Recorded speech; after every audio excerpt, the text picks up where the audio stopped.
Bonjour tout le monde, j'espère que vous allez bien. Aujourd'hui, on se retrouve dans une nouvelle vidéo dans laquelle je vais parler de la Révolution française.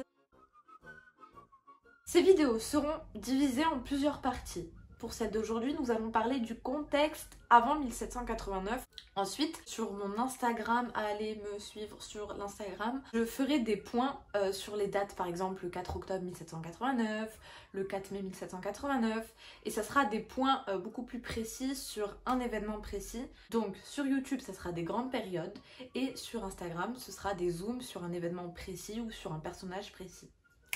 Aujourd'hui, on va répondre à la question « Pourquoi une partie de la population s'est-elle levée en 1789 ?» Avant la Révolution française, la population française vivait sous l'Ancien Régime. L'Ancien Régime, c'est une organisation sociale dans laquelle il y avait plusieurs ordres. Vous les connaissez, les trois ordres, ce sont le clergé, la noblesse et le tiers-état. Le clergé, ce sont ceux qui prient, la noblesse, ce sont ceux qui se battent pour les autres, et le tiers-état, ce sont ceux qui nourrissent les autres, mais en gros, ce sont ceux qui n'appartiennent ni au clergé, ni à la noblesse. Mais dans la théorie, on va dire, politique de l'Ancien Régime, le clergé, c'était ceux qui priaient pour ceux qui se battaient et pour les plus faibles. La noblesse, c'était ceux qui défendaient les biens de l'Église et les plus faibles. Et le tiers-état, c'était ceux qui nourrissaient ceux qui se battaient et ceux qui priaient. Et donc, vous l'avez vu, entre ceux qui prient, ceux qui se battent et ceux qui nourrissent, il y avait une complémentarité en théorie. Mais alors pourquoi la population s'est-elle levée s'il y avait une telle complémentarité? Les trois ordres, le clergé, la noblesse et le tiers-état, c'était un mode d'organisation hiérarchique. Ce n'étaient pas trois ordres au même niveau, mais c'était des ordres qui avaient donc des privilèges. La noblesse. Le plus grand privilège de la noblesse, c'était tout simplement d'être noble. Ce n'est pas un individu qui est noble, c'est toute une lignée, donc toute sa famille et toute sa descendance et ses ancêtres qui sont nobles. Ça veut dire qu'on ne devient pas noble, mais qu'on est noble. Ceux qui avaient la chance d'être nés d'un sang qui était noble avaient accès à des postes qui étaient très reconnus, très prestigieux, comme par exemple travailler dans l'armée, travailler dans la justice. Ces postes-là n'étaient réservés qu'aux nobles. Un paysan, un ouvrier, un bourgeois qui travaillait dur toute sa vie n'avait pas accès à ce type de poste. Le deuxième privilège des nobles, c'était de porter l'épée, donc de défendre et de se défendre. Ils avaient le droit de chasser, et donc les nobles ne payaient absolument pas d'impôts.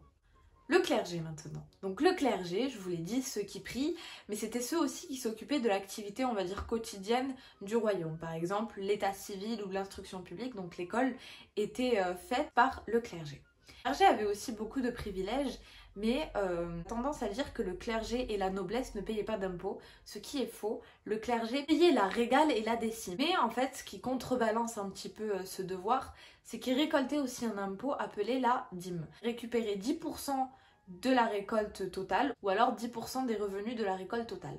Donc noblesse et clergé, c'est fait. Maintenant, le tiers-état. Et tout à l'heure, le tiers-état, c'est tous ceux qui n'appartiennent ni au clergé ni à la noblesse, et ça représentait à peu près 9/10 de la population française. En fait, ce tiers-état qu'on résume généralement aux paysans, c'était pas que les paysans. C'était les paysans, les ouvriers, les commerçants, les bourgeois aussi, donc ceux qui se sont enrichis par le commerce. Il y avait énormément de professions qui constituaient le tiers-état. Ce qui englobe le tiers-état, c'est que tous payaient énormément d'impôts. Les États devaient payer des impôts aux seigneurs. Il y avait le cens pour l'exploitation des terres, les banalités pour l'utilisation du moulin communal ou du four communal par exemple. Il y avait le champard, donc le seigneur pouvait prélever une partie de la récolte des paysans. En plus de ce versement, le tiers-état devait faire des corvées, donc c'était un travail non rémunéré aux seigneurs. Donc ça c'est le versement aux seigneurs. Mais le tiers-état devait aussi du versement à l'église. La dîme, donc c'est les 10% dont on a parlé tout à l'heure, et le tiers-état devait aussi de l'argent au roi. Donc, le premier impôt c'était la taille, c'était l'impôt sur le revenu, on va dire, qui allait directement au roi, et il y avait la gabelle, la taxe sur le sel. Et donc voilà tout ce qui pesait sur le tiers-état, des impôts au seigneur, à l'église, au roi. Et en fait 1789 et 2-3 ans avant, ça a été une période très compliquée de crise. Il y a eu beaucoup de famines dues à la sécheresse. Donc qui dit famine dit moins de récolte. Moins de récolte dit moins de récolte pour payer les impôts au seigneur, au roi et à l'église. Mais dit aussi moins de récolte pour s'alimenter. Donc plus de tensions sociales, plus de pression. ce moment-là que le tiers-état a commencé à prendre conscience qu'il formait un groupe et qu'il était temps de changer les choses. Qu'est-ce que c'était changer les choses pour le tiers-état à ce moment-là? C'était abolir les privilèges totalement. C'était payer moins d'impôts ou que l'impôt soit mieux réparti entre toute la population française, c'est-à-dire abolir les ordres aussi.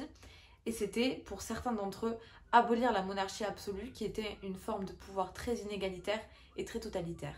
Mais ça, on en parlera dans une prochaine vidéo. Donc je vous laisse aller voir mon Instagram. On va voir prochainement les zooms sur des événements précis et des personnages précis de la Révolution française. J'espère que cette petite vidéo vous aura plu. Donc à très bientôt pour les prochaines vidéos. Et comme d'habitude, d'ici là et à tout jamais, osez penser.